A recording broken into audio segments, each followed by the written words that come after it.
บ่ได้ไปทางใดเลยมีแต่กินข้าวนอนกินข้าวนอนกินข้าวแล้วนอนกินข้าวแล้วนอน อยากเบื่อแล้วได้ดิได้ เออบ่แล้วคชุบนบ่อยากสำบายแล้วได้ดิได้อยากเฮ็ดเวียกได้ดิได้อยากหาเงินได้ คนบัดเคยไปเนาะ คนบ่เคยไปคนบ่เคยหาเงินนี่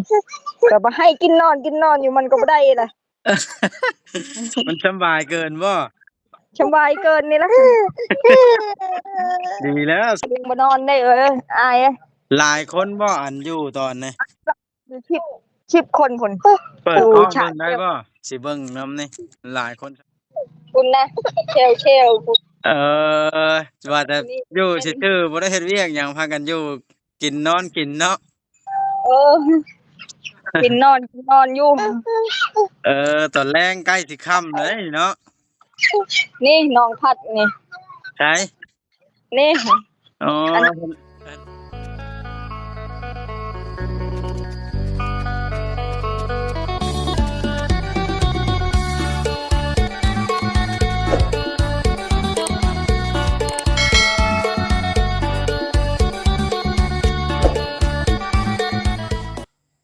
โดยพี่น้องกราบทักทายสบายดีเด้อพ่อแม่พี่น้อง FC กันเบิดสู่กูสู่คนพี่น้องเอ้ยเบิดสู่หม่องสู่บ่อน FC ฝั่งไทยฝั่งลาวแล้วก็อยู่ต่างประเทศนำเด้อพี่น้องเนาะ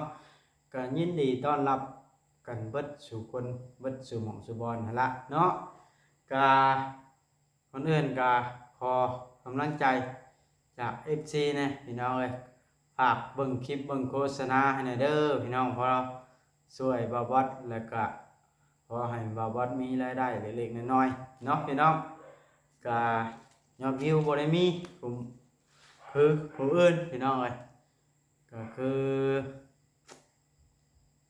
วิวบ่สูงว่าง่ายซักโฆษณาก็บ่ได้หลายไปเทียบใช้กับช่อง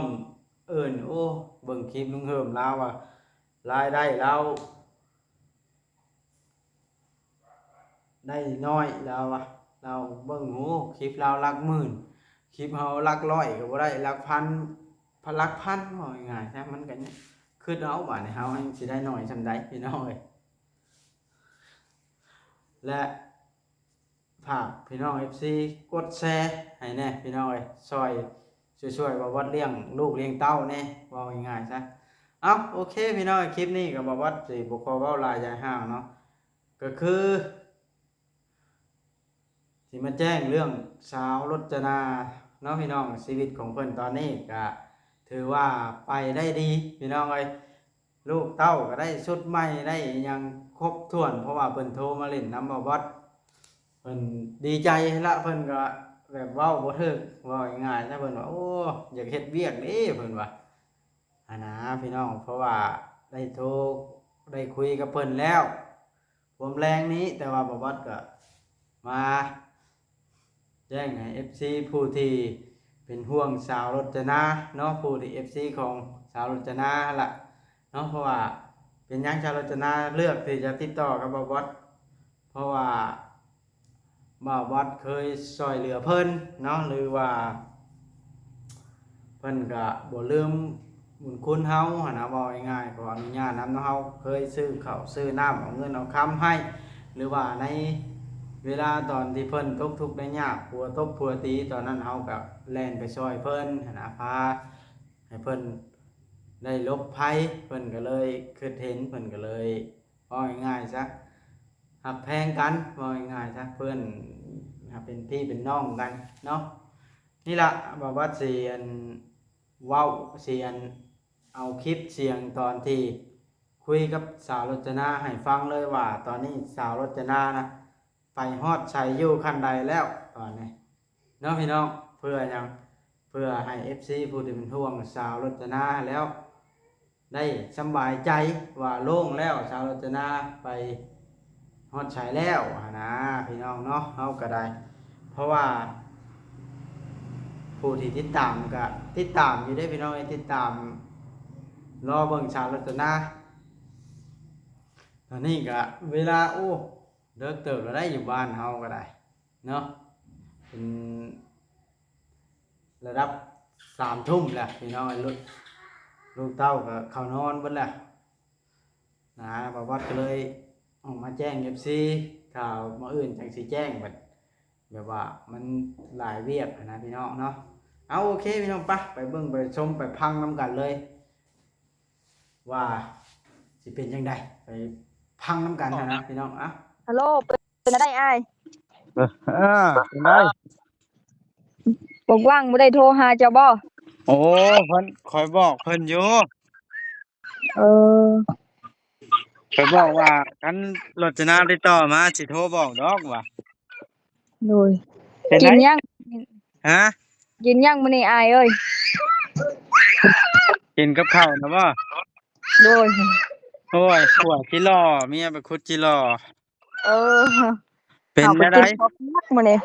เป็นอะไรเมื่อวันศุกร์นี่แหละเขาชงเมื่อจากเมื่อฮอดเฮือนจะบ่เมื่อแล้วบ่ฮู้จักนำเขา โอ้ก็ฮอดหั้นแหล้วว้าวอันยังอยู่ในมุกดาหารอยู่บ่ตอนนี้ ยังอยู่ที่มุกดาหารนี่ล่ะยังบ่ได้ไปทางใดอีก อ่า บ่ได้ไปทางใดเลยมีแต่กินข้าวนอนกินข้าวนอน กินข้าวแล้วนอนกินข้าวแล้วนอน อยากเบื่อแล้วได้ดิได้ โอ้ยแล้วค ชุ น กบ่อยากสบายแล้วได้ดิได้อยากเฮ็ดเวียกได้ดิได้อยากหาเงินได้ คนบัดเคยไปเนาะ คนบ่เคยไปคนบ่เคยหาเงินนี่ก็บ่ให้กินนอนอยู่มันก็บ่ได้ล่ะ มันสำบายเกินบ่ สบายเกินนี่ล่ะ ดีแล้วสบายเกินวันศุกร์เนาะว่าสิอันเพิ่นสิชงเมื่อนะ มื้อวันศุกร์นี่แหละ ละ ยังบ่แน่ยังบ่นอนได้อาย หลายคนบ่อันอยู่ตอนนี้ 10คนพุ่น เปิดกล้องเบิ่งได้บ่สิเบิ่งนำนี่หลายคนซำใด เบิ่งเลยคุณนะเชลคุณ เออว่าแต่อยู่ซื่อๆบ่ได้เฮ็ดเวียกหยังพากันอยู่กินนอนกินเนาะ เออกินนอนอยู่ ตอนแรงใกล้สิค่ำเลยเนาะ นี่น้องพัดนี่ ใช่ นี่ อ๋อเล่นเล่นเพิ่นได้ชุดใหม่อีกบ่ฮะ ได้ชุดใหม่หมดอายเอ้ย เบิ่งนะ เออกินข้าวนะเพิ่นกินข้าวผัดบ่ให้เด็กน้อยหรืออาหารจับเจือ เอ้ยย่างอายบอกบ่ถูก ทุกอย่างกิน ปลาไก่ก็มี กินกับบ่ชนะเนาะ บ่ชนะจนอิ่มจนเททิม ต่างจากกันอยู่บ้านเฮาหลายซะอันนี้คนน้อยก็ได้ ก็มีชามอาหารเด้กินหน่อไม้หน่อมัน อยู่บ้านเฮาเราบ่ได้เคยกินอาหารเนาะ โดย ท่านยังอยากอยู่บ้าน บ่าวลิเป็นแนวใด ฮะ บ่าวลิเราเป็นจังได๋แน่บ่าวลิ เมียลาวน่ะบ่ โดยหายแล้วบ่ เมียลาวใครแน่แล้วเฮ็ดได้เจ้าจังฮู้จักน่ะเจ้าเบิ่งคลิปบ่ เบิ่งคลิปนี่แหละญาติเราเป็นนักนี่แหละ เออโดยโยมเจ้ายืมโทรศัพท์อันไอ้น้องอยู่แถวใกล้น่ะบ่โทร ยืมอีนางนี่แหละนี่อีนางผู้นี้น่ะเป็นเจ้าของ ในไส นี่นะ บ่เห็นโอ้ผู้เสื้อสีผ้านี่บ่ โดย อ๋อ เราเป็นขอช่องทุ่มขอยึดขอบ่ให้เล่น 2 ทุ่มแล้ว 5 โมง เพิ่นให้นอนนะยันรบกวนผู้อื่นเนาะ โดย แม่นแล้ว มื้อวันศุกร์แล้วรถตู้ไปแล้วเมื่อเฮือน อืม บอกเราน่ะเด้อ โดยเป็นอะไรอ่ะโทรติดต่อมาวังแล้วบทรับบ่ จักแล้วเฮายังบ่ได้โทรอยู่ โทรมาเล่นน้ำอ้ายซื่อ เออ โอ้ดีใจนำเด้อสนุกแฮงเบิ่งในลูกเต้าก็บ่อดบ่หิว ๆพรเฮือนแม่เฮาพุ่นแล้วเฮาจึงโทรหาอ้ายเด้อบัดนี้เด้อ โอ้โดยเป็นไดซะ ทำนี้ละอ้าย อย่าพาบ่วังจำผีออกแล้วบ่ ยังเฮายังบ่ได้โทรถามเรา ยังบ่ฮู้นำลาวบ่ โดยชำนี้แหละเฮาโทรใช้เราก่อนค่ะญาติเราบ่จำพี่ออก คันเขาบ่จำผีออกย่านผีเฮ็ดอันผู้อื่นหั่นนะ นั่นแหละ เพราะว่า แถวลาวเทิงเพิ่นถือได้เนาะ คือแหละอย่าทิ่มหัวลงน้องเด้อล่ะ ฮะ คันบ่เฮ็ดผู้อื่นก็เฮ็ดเฮานี่แหละคันบ่เฮ็ดผู้อื่นก็เฮ็ดเฮานี่แหละลูกเฮาเป็นไข้เป็นอันนั่นแน่ คันบ่จำออกนั่น ยันลูกเป็นไข้อยู่ไทยพุ่นบ่ เออ บ่ว่าดอก ย่านเขาเฮ็ดนี่แหละเขาถามหาเด้อ ว่าดอกพี่ที่ตามไปไทยเจ้าก็ได้ เออ บ่ ยังบ่คำโอ้ยลูกเอ้ย ไผ อย่าเฮ็ดนี่ ไผสิเอาลูกช่วยนะชาวรจนาให้แล้วเด้ฮะ น้องพัดมาเลยยายะ เออเพราะแล้วก็อันคนชื่อแน่นน่ะเจ้าของโทรศัพท์น่ะอันเพิ่นก็มาถึงอันอิหยังนะช่วยเหลือคือกันบ่ โดยชำนี้ละอายเอ้ยลูกเฮาให้ละ โอเค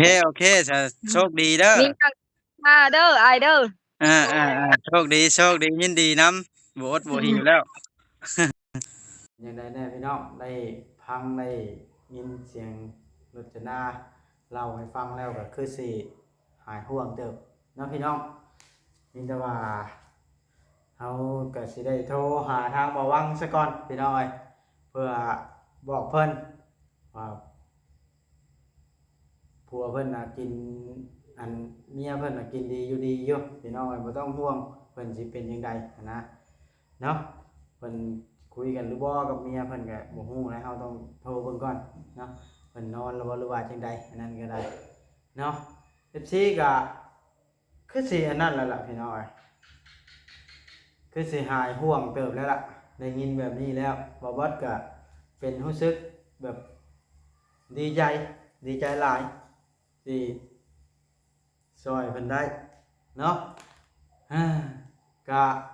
ถือว่า FC ก็สิหายของใจหลายคนเติบที่ว่ารจนานี่ตัวต้มเอาเงินผู้หลักผู้ใหญ่จังซั่นจังซี่เป็นแผนการทุกสิ่งเฮาเฮ็ดออกไปถ้าเรื่องมันบ่สมควรเฮาก็บ่เสนอออกได้พี่น้อยเป็นตัวเป็นต้มนะเฮาบ่เสนอถ้าบ่เป็นเรื่องจริงหันนะเนาะมันเป็นการหลอกลวงเฮาก็ย่านบาปคือกันหันนะเรื่องรจนานี่ก็ถือว่าเป็นเรื่องจริงแบบบ่ตัวบางท่านว่าหลอกลวงเอาเงินนะพี่น้องแต่ในที่สุดชาวรจนาก็ได้ข้ามฝั่งไทยไปอยู่ไทยที่เรียบร้อยแล้วแล้วก็ทางเจ้าหน้าที่หรือว่าคนไทยนะพี่น้องฝั่งไทยเจ้าหน้าที่ผู้ที่เพิ่นนั้นรักษาประเทศไทยนั่นแหละผู้ที่เพิ่นนั้นเบิ่งแย่งประเทศไทยเพิ่นก็เอาคืนไปบ่ให้มาขอทานอยู่ลาวอีกนะพี่น้องก็ถือว่าเพิ่นเป็นคนดีหลายพี่น้องเอ้ยมาอยู่ลาวเฮานี่ผัวเราบ่กุ้มให้เมียขอทานให้กินแบบนี้โอ้มันก็บ่เป็นแล้วแต่ว่าเมียเราก็เลือกที่จะมาอยู่นำเด้พี่น้องเอ้ยเพราะว่าความฮักมักกันนะแต่ว่าเฮาก็สิโทรหาทางบ่าววังพี่น้องเอ้ยสิโทรหาทางบ่าววังพูดคุยกันเบิ่งเพิ่นจำออกแล้วบ่ผีจากสาวรจนาเนาะพี่น้องเรื่องก็ได้ถือว่าถ้าสองคนนี้ยังเป็นเนื้อคู่ฮักแท้กันลูกเต้าก็ได้นำกันแล้วบ่อยากแย่งจากกันปานใดแล้วพี่น้องเอ้ยในความคิดว่าอยากให้เพิ่นน่ะไปอยู่เลี้ยงลูกนำกันฮักแพงเมื่อได้เกิดมาแล้วเนาะก็ถ้าจิตใจรักแบบใดก็อยากให้อยู่ได้เท่านั้นพี่น้องเช่นรจนาเราก็มักผัวเราแล้วก็ผัวเราก็มักรจนาหาบ่อยากให้แยกจากกันถ้าเป็นไปได้เนาะเพราะว่าโลกเฮานี่เกิดมาแล้วตายมีชีวิตเท่านั้นนะพี่น้องอยู่กันบ่ได้โดนดอกมนุษย์ต้องได้เจอทุกคนความตายพี่น้องแต่ว่ายกเว้นสิไปไว้หรือซ่าก็แล้วแต่ผู้บุญน้อยบุญหลายมีแต่ว่าแนวใดมันมีความสุขหรือว่าบ่ผิดผู้อื่นล่ะพากันเฮ็ดใช้ชีวิตคือเฮานี่ก็แพงครอบครัวเฮาแบบนี้นะเฮาก็บ่หวังก็คือสิบ่ต่างกันดอกกับเฮาเราก็แพงลูกเราแพงเมียเราเฮาก็แพงลูกเฮาแพงเมียเฮาแบบนี้นะพี่น้องอยากให้ลูกเฮามีความสุขอยู่ในอ้อมกอดตัวเองจักหน่อยก็จากกันไปมันแห้งสิบ่ได้พบพ่อกันแบบนี้นะพี่น้องเอ้ยแต่คิดใจเพิ่นใจโตเฮ็ดหยังก็ได้หั่นนะเอ้าพี่น้องโทรหาบ่าววังกันเลยพี่น้องปะ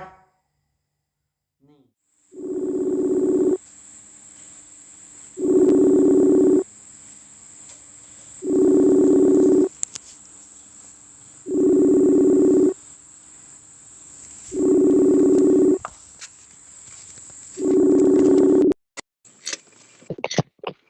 โหลเออสบายดีว่าเจ้าสบายดีเออเป็นอะไรอันว่าจังได๋คุยกันกับเมียแล้วบ่ โดยเขาโทรมาตอนประมาณกี่บางยานนี่แหละอ๋อเป็นอะไรอันได้จำออกแล้วบ่พี่นะยังนั่นแหละเพราะว่าไอ้เขาบ่ให้จำมันยังบ่ทันฮอดเรือนเขาว่าอ๋อต้องฮอดเฮือนต้องอันชาวรจนาฮอดเฮือนก่อนบ่โดยแม่นแหละอ๋อ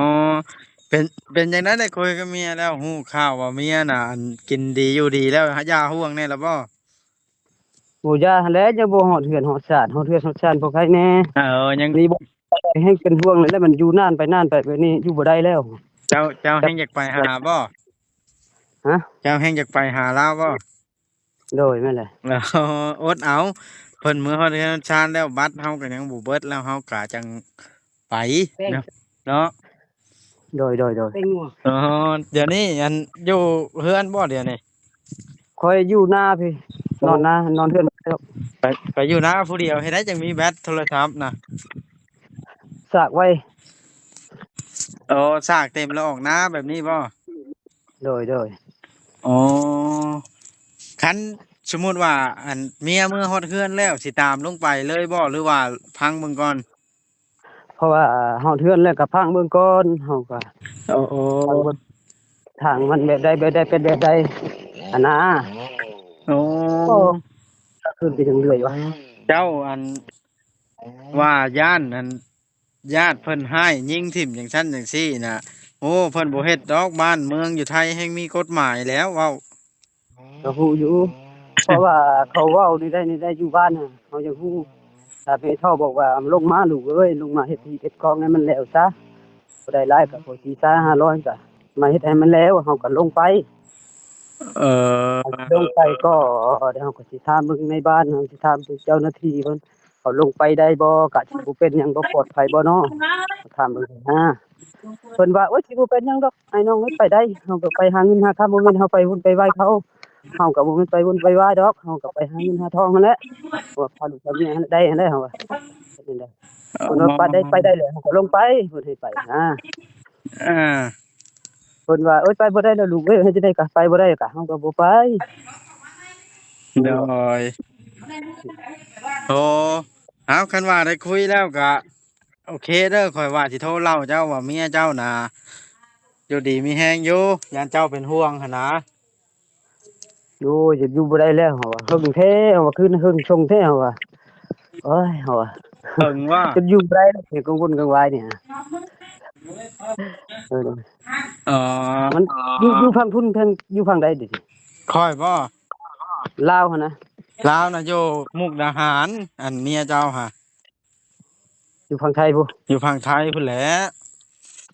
เอาคือหยังบ่ส่งน่ะคือตำรวจไทยปกติเบิดส่งโลดนะเอาว่าบ่แล้วเพิ่นข้ามไปเพิ่นก็อาศัยเอาหลายๆคนมาจังส่งทีเดียวเด้มันบ่เต็มรถเพิ่นก็บ่เอาไปแบบนี้นะอ๋อผู้ที่เพิ่นมันช่วยเหลือหั้นนะข้อยคิดว่าเป็นแบบนั้นเอาเจ้าก็สิเป็นห่วงเฮ็ดหยังลูกเต้าก็อันได้โอ้กินข้าวลูกเต้าพออิ่มดุลเฮาหมดแท้ลูกก็ได้ไปฮอดเชือนฮอดพ่อฮอดแม่ก็ใครๆแน่ฮอดยังบ่ทันฮอดแท้นี่อยู่ไสก็บ่ทอดอยู่นำเฮาเลยลูกอ้าวไปอย่าเว้าแบบนั้นเลาได้กินนั่นอิ่มข้าวแซ่บนอนหลับอยู่ข้อยโทรถามเลาล่ะเลาโทรมาบ่แม่นข้อยโทรถามเนาะเราโทรมาเมื่อกี้นี่ตอนนั้นน่ะฮะเฮาเปิดเครื่องปุ๊บเราโทรมาปั๊บเลยพอดีเจ้าโทรมาอีกเฮาเลยบ่ได้รับสายโอ้เราก็ดีข่อยว่าสิโทรแจ้งเจ้าหั่นแหล้วยันเจ้าเป็นห่วงหั่นล่ะเพราะว่าเจ้าบอกว่าอันคันอันเมียข่อยโทรมาล่ะสิบอกหน่อยเด้อเจ้าเว้าแบบนั้นเด้อซั่นนะโอเคโดยเด้อซั่นนะอันแนวใดก็ได้นี่ได้ๆก็ดูแลให้โอดีๆเด้ออ้ายเด้อโอเคจังใดก็อดเอาเด้อขึ้นฮอดก็ได้แล้วจังไปเด้อเอาๆสู้ๆๆถ้าเป็นเนื้อคู่กันก็คือสิบ่ได้หย่าร้างกันดอกเออโอเคก็โทรบอกว่าว่างแล้วเพิ่นก็ได้คุยกันแล้วพี่น้องก็ถือว่าดีถ้ารจนาก็บ่ได้มีโทรศัพท์ดอกเพิ่นก็ยืมน้องแนนพี่น้องผู้ที่เพิ่นอยู่นำอาศัยอยู่นำกันตอนนี้นะพี่น้องเนาะก็ถือว่าเป็นการดีพี่น้องเดี๋ยวนี้นะ รจนาก็ไปได้ดีบ่หิวข้าวหิวน้ำก็ดีใจที่เพิ่นได้คุยกันหายคิดฮอดกันจักเล็กจักน้อยเนาะพ่อแม่เมียหรือว่าลูกเต้ามันก็ขึ้นฮอดกันเป็นธรรมดาเคยอยู่นํกันคือเราก็บ่วังกับแพงลูกเรากอดหอมกอดดมเมียเราก็ดมเมียเราอีกหอมแก้มเมียเราอีกนะเวลาเอาไปถ่ายคลิปเพิ่นง้อกันยาเลยแล้วเพราะว่าชาวรจนาก็ต้องไปเลือกทางที่บ่ทุกข์บ่ยากให้เพิ่นเลือกให้ว่าง่ายๆซะถ้าปล่อยให้มาอยู่นํกันอยู่ลาวนี่คือสิบ่เป็นการดีดอกมันเป็นขอท้าไหลตนเด็กน้อยผู้หิวโหยพี่น้องเอ้ยมันก็ถือว่าว่าง่ายๆซะเนาะบ่มีไผอยากให้อยากเห็นเด็กน้อยที่หิวโหยมันรู้สึกสงสารเฮาสิ่งที่เฮาทำทุกมื้อนี้เนี่ยเฮาก็หาช่วยเหลือคนทุกข์ยากนั่นล่ะพี่น้องเอ้ยเพื่อบ่ให้ขาดแคลนเกินไปช่วยเหลือสังคมบ่อนที่มันขาดเคินนะพี่น้องเฮาก็ไปหาเบิ่งเป็นหยังจังไปหาเบิ่งเพราะว่าเฮาก็ช่วยให้ตัวเองได้แน่เว้าแปลนๆกันเนาะเว้าบ่อนแจ้งกันแล้วก็เฮาก็ช่วยสังคมเพื่อให้ผู้ที่ทุกข์ยากน่ะได้มีอยู่มีกินพอได้กินได้ใช้นะจุดประสงค์ของเฮาก็อยากให้ผู้ที่ทุกข์ยากน่ะได้รับการช่วยเหลือถ้าเฮาบ่ไปถ่ายออกชาวโลกหรือว่ามนุษย์เฮาที่อยู่ไกลต่างแดนชาวโลกนะก็สิบ่ได้เห็นว่ายังมีผู้ที่ทุกข์ยากอีหลีผู้ที่ต้องการความช่วยเหลือผู้ที่ขาดแคลนชีวิตชีวานะพี่น้องเนาะก็บ่ได้มีหยังมากมายเนาะเฮาก็มีส่วนได้ส่วนเสียส่วนได้เฮาก็ได้นำยอดวิวได้นำค่าโฆษณาที่เฮาไปถ่ายหันแล้วก็ได้เห็นคนทุกข์ยากที่เฮาช่วยเหลือได้กินข้าวกินน้ำเฮาก็มีความสุขหัวใจเฮาพี่น้องเอ้ยเช่นลูกเฮาหิวข้าวน้ำมื้อน้ำข้ามนี่เฮายังคิดสงสารนะคันบ่มีจะกินก็เชิญสิไปเห็นบ่อนอื่นที่เขาเจ้าบ่มีจะกินเฮาก็รู้สึกอีตนละสงสารถึงเฮาต้นทุนสิบ่หลายบางเทื่อเฮาไปถ่ายคลิปเฮาก็ได้กันต้มขนมไปต้อนติดไม้ติดมือเล็กๆน้อยๆก็ถือว่าเป็นหยังบ่หลายเพราะว่าเฮาก็ทุนบ่หลายเฮาก็อาศัยถ่ายลงไปเพื่อให้ผู้ที่เพิ่นมีเงินพอกินพอใช้แล้วได้เบิ่งเห็นแล้วเพิ่นก็ช่วยอยากช่วยผู้นั้นแล้วเพิ่นก็ติดต่อเฮามาเฮา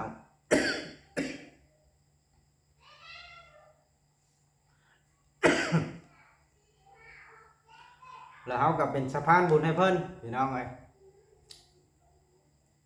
เพิ่นก็ได้เบิ่งเห็นที่เฮาถ่ายลงไปเพิ่นก็ภูมิใจและก็ดีใจที่ได้ช่วยเหลือครอบครัวนั้นแล้วแบบนี้นะพี่น้องโอเคพี่น้องไอ้คลิปนี้ก็มันดึกแล้วสิได้จบคลิปลงละพี่น้องเอ้ยเนาะจังใดก็อยู่ดีมีแฮงเด้อ FC เบิดสุขุสุขคนที่เข้ามาเบิ่งมาชมคลิปของบ่าววัดเนาะขอให้ทุกท่านสุขกายสบายใจอยู่ดีมีแฮงไปใส่มาใส่ก็ขอให้เดินทางปลอดภัยเด้อนอนรับฝันดีทุกท่านคลิปนี้บ่ม่วนนอนหูผิดพลาดประการใดก็กราบขอโทษขออภัยนำเด้อพี่น้องสามารถคอมเมนต์ติชมบ่าววัดเข้ามาได้พี่น้องเอ้ยเพื่อเอามาปรับปรุงเฮ็ดคลิปให้ดีกว่าเก่าพี่น้องเอ้ยโอเคบ๊ายบายอยู่ดีมีแฮงเด้อ FC ทุกท่านสบายดี